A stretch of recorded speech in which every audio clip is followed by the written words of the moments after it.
อะไรล่ะของเล่นถามผู้ที่ถามตัวเองเรื่องมาประดับประดามาตกมาแกงมันก็ของเล่นเอาเครื่องมาประดับประดามานุ่งมาห่มเครื่องเล่นอีกประเภทหนึ่งก็โทรศัพท์เครื่องเล่นประเภทสองก็คือรถจักรยานราคาไม่แพงคุณย่าตายายไม่เป็นหนี้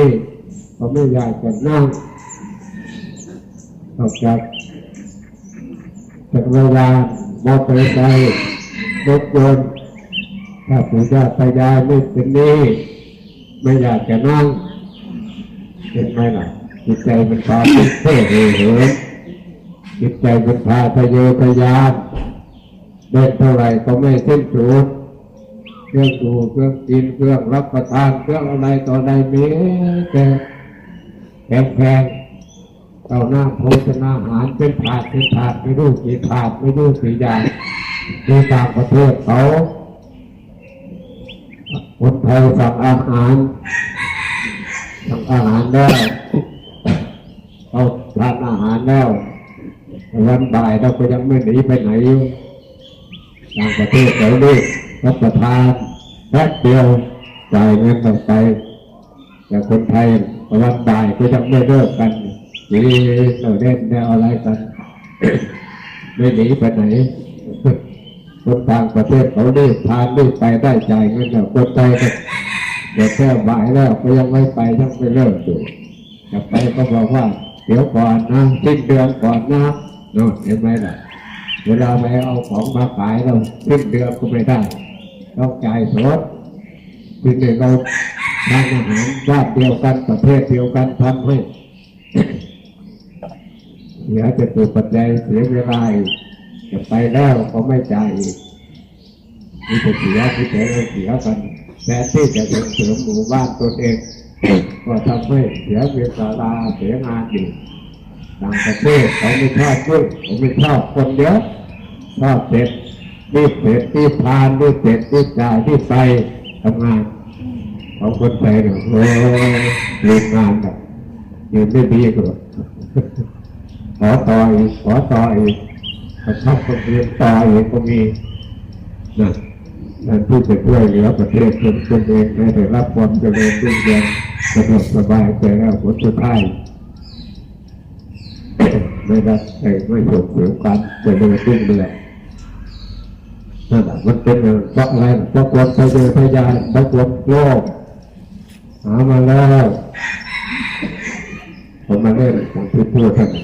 มาเล่นมาแต่มาอะไรตัวอะไรเยอะแยะไปหมด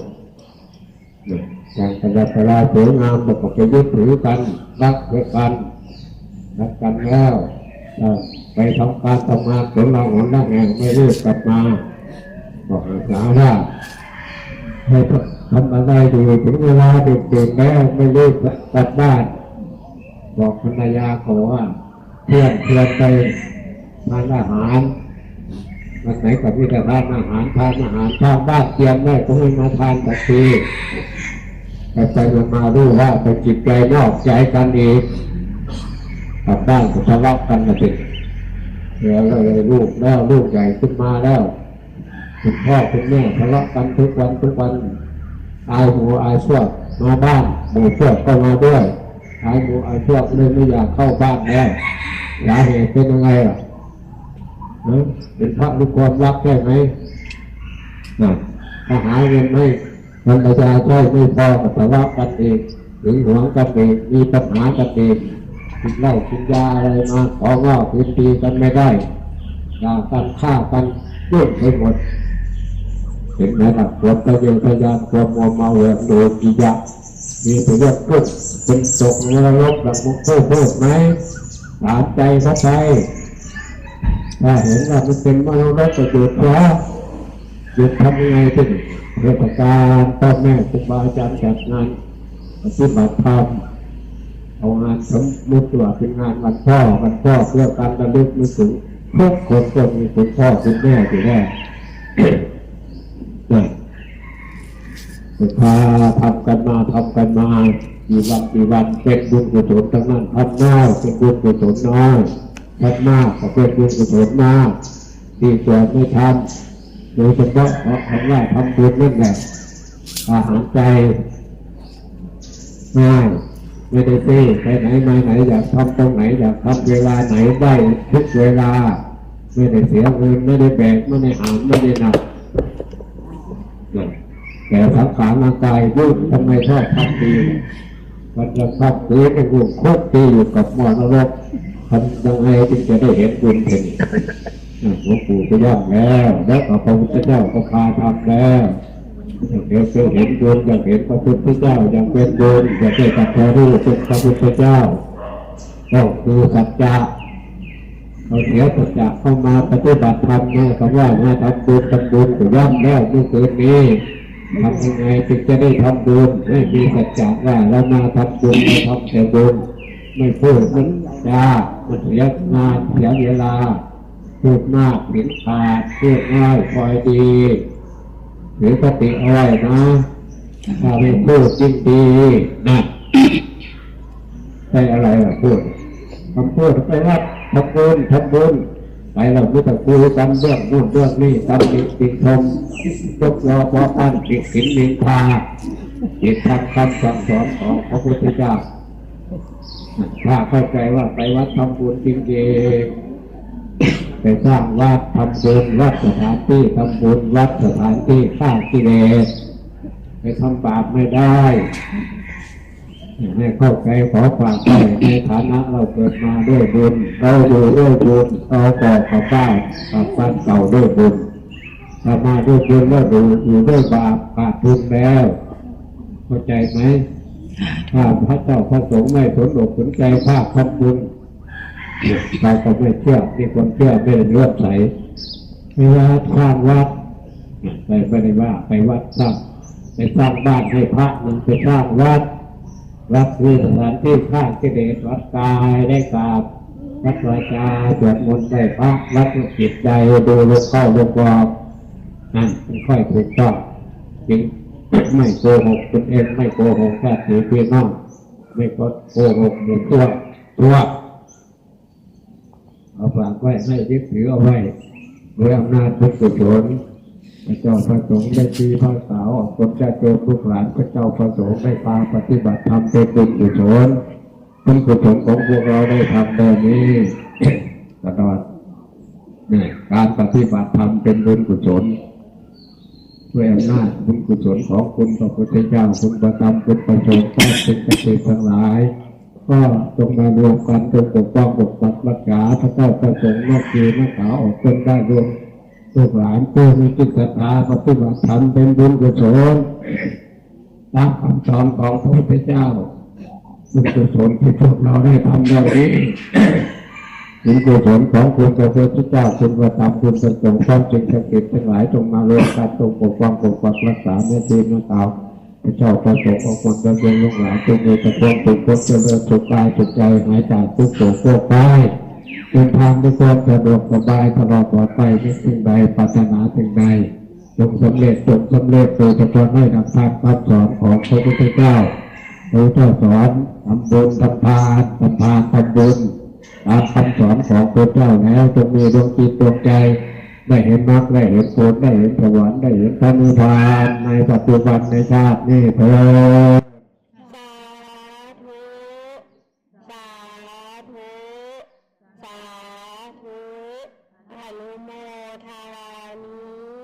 ต่อไปให้พรเรา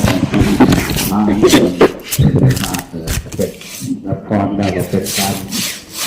ภาระบทเทระวันในวันนี้แล้วผมฉันเจ็บแก้วก็เลิกกันไปหลวงปู่ก็ลำลาพระเจ้าพระสงฆ์หมู่คณะโยมดีแม่ขาวออกคนญาติโยมลูกหลานผู้มีภาระธุระก็จะได้เดินทางต่อไปหลังจากผมฉันเจ็บแก้วให้พรผมฉันที่พูดเป็นไงตรวจน้ำใจแล้วลึกน้ำใจใจเนี่ยเราลึกถึงที่เราไปปฏิบัติทำบุญมาอุทิศให้เจ้ากรรมนายเวรพ่อแม่ปู่ย่าตายายว่าพี่น้องผู้ร่วงรับกับขันไปจิตใจยังเยียนได้ใจเกลียดสงสารจงรับทราบด้วยบุญรับ บุญกุศลได้จงไปสู่สุคติจงไปสู่สุคติตะลุกในใจยะถาวะริวะปุราปะริปุเรนติสากลังเทวะเมวัยโตดินังเปตานังอุปกาปติอิสิตังกติตังตุนังจิตเมวะสเมจตุสเปกเรนตุสังกปายันโตปนารโสยะธามณิโชติราโตยะธาสิโยเมวะยันโตสัพพะโลกโควินาศตุมาเตภวัตวันตรายโยสุขีติอายุโกภวะภิวะธนังเทเวสเนจังโว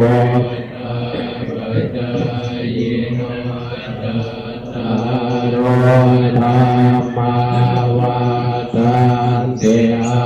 ยุวันโนทุกขายุโตภะโตเตโรวันนาโตปฏิภาณโตโส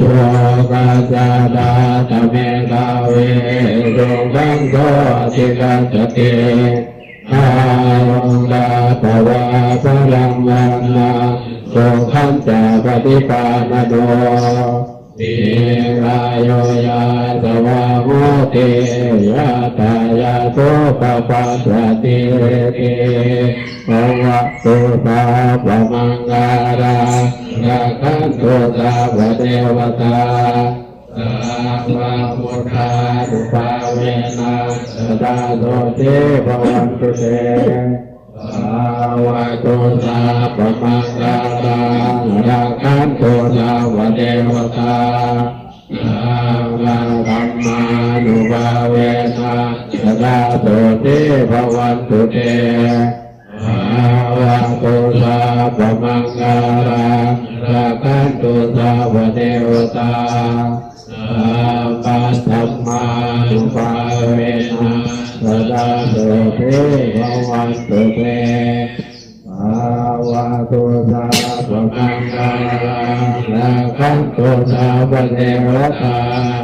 ธัมมาสังฆานุภาเวนะสัตตาโสติภวันตุเตพระพุทธเจ้าอะระหังสัมพุทโธสัพพะพุทธังภะวันตังอะภิวาเทมิสัพพะโตภะคะวะตาธัมโมธัมมังนะมัสสามิสุปฏิปันโนภะคะวะโตสาวกสังโฆสังฆังนามา